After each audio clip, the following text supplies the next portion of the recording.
warahmatullahi wabarakatuh. Ya, Ananda sekalian, sebelum kita memulai pembelajaran pada hari ini, sebaiknya kita berdoa terlebih dahulu. Berdoa dipersilakan. Berdoa selesai. Ya, bagaimana kabarnya hari ini? Sehat semua ya? Baik. Apakah ada yang tidak hadir hari ini? Siapa kira-kira? Temannya hadir semua? Ya, nihil. Oke. Baik, pada hari ini kita akan memasuki pembelajaran pada bab 2, ya, energi terbarukan dengan materi usaha dan energi. Nah, pada pertemuan minggu lalu kita sudah mempelajari tentang apa? Sumber-sumber energi ya. Ya, masih ingat apa saja yang dibahas pada sumber energi? Ya, apa saja sumber-sumber energi? Ada batu bara, gas alam, minyak bumi, ya, angin, matahari. Yaitu pembelajaran kita pada minggu yang lalu. Nah, bagaimana sumber energi tersebut dapat dimanfaatkan kira-kira? Nah, ya, kita coba melihat gambar yang ada pada tayangan ya. Di sini ada gambar-gambar peralatan yang ada di rumah kita. Ini ada lampu dan peralatan-peralatan lainnya. Nah, pertanyaannya, bentuk energi apa saja yang ada di lingkungan sekitar kita? Yang kedua, bagaimana kebermanfaatan energi yang tersedia di lingkungan sekitar kita? Nah, coba kira-kira itu dipikirkan. Apa jawabannya ya, energi di sekitar kita apa saja. Nah, tujuan pembelajaran kita pada hari ini yang pertama, diharapkan kalian dapat mengidentifikasi jenis-jenis energi di lingkungan sekitar. Nah, yang kedua, kalian dapat mendeskripsikan bentuk-bentuk dan perubahan bentuk energi yang terjadi dalam kehidupan sehari-hari. Yang ketiga, diharapkan kalian dapat menganalisis penerapan usaha pada kincir air secara matematis. Nah, bicara tentang kincir air, kira-kira sudah pernahkah kalian melihat kincir air? Ya, mungkin ada yang sudah, ada yang belum. Mari kita bahas. Nah, sebelum kita membahas lebih lanjut materi kita pada hari ini, maka kita akan membahas dulu atau mengerjakan dulu LKPD. Ya, nanti silahkan kalian mengerjakan LKPD yang sudah tersedia di LMS ya. Silahkan diakses. Nah, kemudian dikerjakan secara individu ya.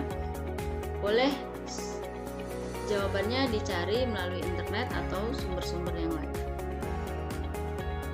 Nah, bagaimana LKPD-nya? Sudah selesai dikerjakan ya? Ya, kita lanjut. Nah, ini ada gambar kincir air di Rokan Hulu. Pernahkah kalian melihat kincir air? Nah, kalau belum pernah melihat, ini dia gambarnya. Selama 60 tahun, kelompok tani Desa Menaming, Kabupaten Rokan Hulu telah memanfaatkan kincir air untuk mengalirkan air Sungai Rokan yang tiada habisnya ke sawah mereka saat musim kemarau tiba. Jadi kalau musim kemarau, sawah mereka itu kekeringan, sehingga dialirilah air dari Sungai Rokan menuju ke sawah mereka oleh masyarakat desa setempat. Ini sudah turun-temurun ya, karena sudah selama 60 tahun. Baik, nah bagaimana peranan fisika ya, atau peranan konsep fisika apa yang diterapkan dalam kincir air ini? Coba kita bahas ya. Nah, kincir air, manfaat kincir air. Kincir air tersebut masih dapat dimanfaatkan sebagai pembangkit energi listrik. Nah, ternyata selain dapat mengalirkan air ke sungai, dari sungai menuju ke sawah, juga bisa sebagai pembangkit energi listrik. Desain kincir air. Petani di Desa Menaming menggunakan kincir air dengan rata-rata diameter sekitar 5 meter yang pada ujung-ujungnya diberi tabung bambu untuk memerangkap air. Debit aliran air Sungai Rokan saat kemarau berada pada kisaran 12 meter kubik per detik hingga 14,5 meter kubik per detik. Nah, mari kita analisis debit air Sungai Rokan. Banyaknya air yang mengalir pada Sungai Rokan dinyatakan dalam besaran debit yang secara matematis dinyatakan dengan bersamaan berikut. debit fluida itu simbolnya Q besar, rumusannya Q adalah volume per waktu atau V per T. Q debit air, satuannya meter kubik per sekon atau per detik, kemudian V-nya V besar, volume air, meter kubik, dan T itu waktu, sekon satuannya ya. Oke, kita lanjutkan. Mari kita melihat tayangan pemanfaatan kincir air untuk mendapatkan air bersih. Nah, bagaimana? Coba kita lihat. Atas perbukitan Desa Karangtengah Banjarnegara Semarang terlihat eksotis. Namun, akses yang jauh dari mata air membuat warga desa sulit mendapat air bersih. Mereka harus berjalan cukup jauh untuk mengambil air atau sekedar membasuh diri. Kondisi yang memprihatinkan ini mengetuk hati Irwanto. Meski hanya lulusan sekolah dasar, ia menguasai ilmu teknik saat bekerja sebagai juru las. Dari bidang kerja inilah ia mengenal proses pembuatan kincir air yang bisa menyalurkan air ke tempat lebih tinggi hingga jarak ratusan meter. Dengan sedikit modifikasi, Irwanto pun mencoba membuat alat serupa yang bisa berguna bagi desanya. Yang istimewa, kincir air kreasinya tak butuhkan bahan bakar ataupun listrik. Cukup berbekal tenaga ungkit yang dihasilkan dari aliran air. Aliran air yang mendorong kincir mampu memutar pompa piston yang lantas otomatis menyedot air dari wilayah dataran rendah ke desa Karang.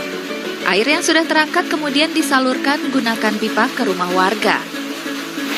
Dulunya juga saya sudah melihat di daerah kakek saya, waktu itu sudah pernah membuat kincir untuk daerah di pelosok, sehingga saya terinspirasi untuk bagaimana saya membuat kincir yang model baru tapi untuk menggerakkan pompa. Inovasi berharga ini tak hanya gerakan roda kehidupan warga Desa Karang. Berbagai pesanan pun mulai datang dari Jawa Barat hingga pelosok Nusa Tenggara Timur. Tak ketinggalan, apresiasi juga datang dari pemerintah. Kincir air inovasi Irwanto menyabet juara pertama Lomba Krenova Balitbang Jawa Tengah tahun lalu. Kepala Badan Penelitian dan Pengembangan Balitbang juga terus mendorong Irwanto untuk menyempurnakan inovasinya itu. Ke depan kita akan coba diversifikasi. Selain menaikkan aliran air, bagaimana kita bisa ini dibuat tenaga listrik. Tinggal nanti dimodifikasi peralatan itu dengan gaya atau tenaga yang ada itu. Nah, dari situlah kemudian kita bisa mendiversifikasi dari output. Dari sebuah mimpi dan harapan mulia hadir sebuah kreasi luar biasa. Meski begitu, sosok Irwanto tak berubah. Ia tetap jadi sosok sederhana yang dicintai warganya. Yusuf Hanggara melaporkan untuk NET. Itu tadi ya pembahasan mengenai pemanfaatan kincir air untuk mendapatkan air bersih. Jadi bermacam-macam ya manfaat kincir air ini. Mari kita lanjutkan. Kita bahas tentang usaha. Nah, secara matematis usaha yang dikerjakan oleh gaya dorong aliran air tersebut dinyatakan dengan bersamaan. Ya, W sama dengan F kali delta S. Dan kita lanjutkan dengan penerapan persamaan tersebut. Mari mencoba aplikasikan persamaan tersebut pada kincir air dengan contoh kasus sebagai berikut. Nah, misalnya gaya dorong yang diberikan volume air tertentu yang bergerak, gaya F memutar kincir air hingga air terangkat sejauh 5 meter dari dasar sungai. Maka usaha yang dikerjakan oleh gaya F adalah sebagai berikut. Nah, ini gambarnya ya. Ada gaya, kemudian ada diameternya itu 5 meter. Nah, setelah menggunakan persamaan dari usaha, didapatkanlah W atau usaha itu sebesar 5 F Joule.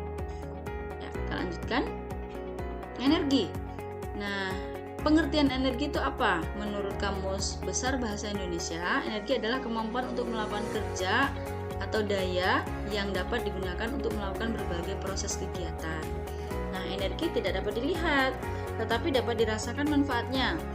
Nah, saat kita mencuci dan menjemur pakaian, itu misalnya ya, saat mencuci kita membutuhkan energi otot ya. Nah, kemudian untuk mengeringkan pakaian tersebut, kita terbantu dengan adanya energi matahari. Nah, panasnya sinar matahari akan membuat pakaian kering sehingga dapat digunakan kembali. Nah, tadi kita nyuci pakai otot. Nah, otot itu dari mana? Datangnya tenaga ya. Nah, tenaga itu dari mana? Kita mendapatkan energi sehingga kita mampu memiliki tenaga untuk melakukan aktivitas sehari-hari. Selain matahari, sumber energi yang tersedia di bumi dan sudah bisa dimanfaatkan untuk kebutuhan manusia diantaranya adalah angin, air terjun, minyak, gas bumi, batu bara, dan nuklir. Ya, kita lanjutkan. Bentuk-bentuk energi. Ya, apa saja bentuk-bentuk energi? Yang pertama, energi kinetik. Nah, energi kinetik tersebut adalah energi yang dimiliki oleh benda bergerak lurus. Kemudian secara matematis, EK sama dengan setengah mv kuadrat. Nah, pada kasus kincir air, tabung bambu yang berada pada ujung-ujung kincir bergerak pada lintasan lingkaran. Jarak yang ditempuh tabung bambu saat berputar adalah sebagai berikut. Nah, delta S sama dengan N dikali keliling lingkaran. Sehingga kecepatan itu kan rumusnya, rumus kecepatan itu di sini delta S per delta T kan. Nah, delta S-nya N kali keliling lingkaran. Nah, keliling lingkaran itu adalah 2πr, sehingga diperolehlah V itu sama dengan N kali 2πr per delta T. Nah, ini kita substitusikan pada persamaan EK sama dengan setengah mv kuadrat. V-nya kita ganti. Nah, sehingga menghasilkanlah EK sama dengan 2m Pi NR per T dikuadratkan. Nah, dapat dilihat di sini perbedaan persamaan energi kinetik pada gerak biasa ya. Dan ini kita bahas rumusannya pada kincir air. Nah, dengan besaran-besarannya dapat dilihat ya. Di situ EK-nya energi kinetik, M-nya massa kincir air, N-nya banyaknya putaran, R-nya jari-jari roda, dan T waktu yang dibutuhkan. Kita lanjut. Energi potensial gravitasi. Yang kedua ya. Nah, di sini dari gambar itu kalian bisa lihat ada dua benda, yang satu kelapa ya, yang satu mobil.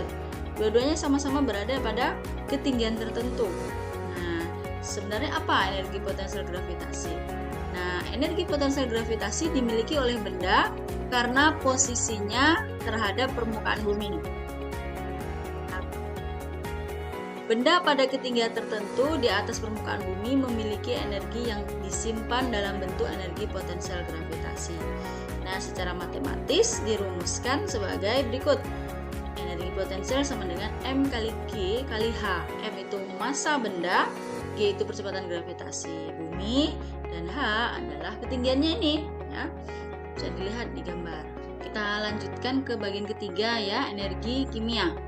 Contoh sumber energi kimia diantaranya berasal dari makanan dan bahan bakar seperti minyak, gas, batu bara, dan kayu. Energi kimia yang berasal dari makanan dilepaskan oleh reaksi kimia dalam tubuh kita. Hal ini membuat kita dapat melakukan berbagai jenis aktivitas.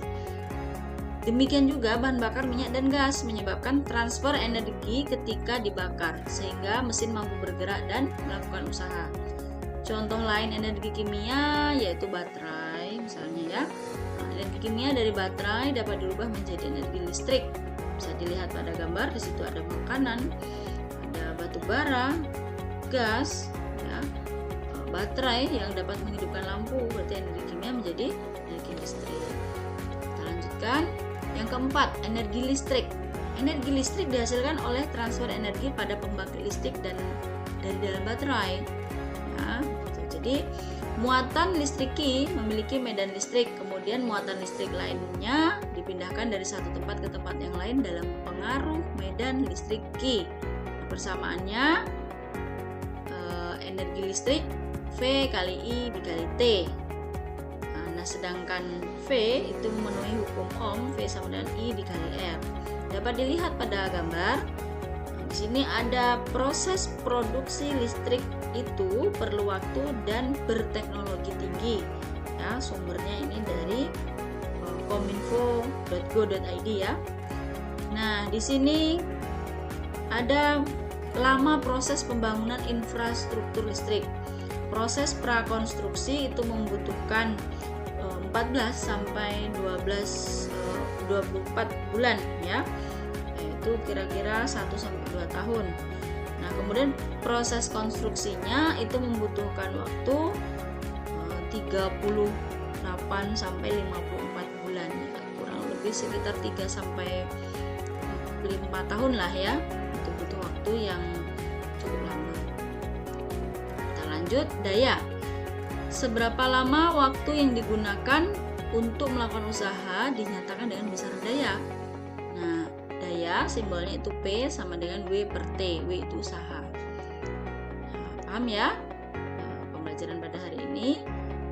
Oke. Nah, ini ada aktivitas 2.2. Lakukan aktivitas 2.2 di rumah. Baik, ini adalah tugas untuk di rumah ya. Nah, bagaimana pembelajaran kita hari ini? Apakah ada pertanyaan? Silahkan kalau ada pertanyaan. Oke, cukup? Ya, silahkan untuk menyimpulkan pembelajaran kita hari ini. Silahkan bagi yang bisa atau bersedia menyimpulkan pembelajaran kita pada hari ini akan mendapatkan nilai yang lebih. Silahkan. Ya, terima kasih. Baik, kita lanjutkan ini ya informasi untuk tugas di rumah ya, yaitu aktivitas 2.2 sudah tersedia itu di LMS. Nanti tolong dikerjakan di rumah. Di sini ada tabel-tabel yang terbagi menjadi 3 bagian ya. Ada bagian A, bagian B, dan bagian C. Silakan diisi, kemudian dikumpulkan sebelum minggu depan, berarti ya kita masuk minggu depan hari Senin ya. Nah, berarti hari Senin itu sudah terkumpul. Oke, baik, terima kasih atas pembelajaran hari ini ya. Terima kasih atas perhatiannya, dan kenali bentuk-bentuk energi yang ada di sekitarmu. Kerjakan tugas rumahmu dengan baik ya. Itu saja pembelajaran kita pada hari ini. Ibu akhiri, assalamualaikum warahmatullahi wabarakatuh.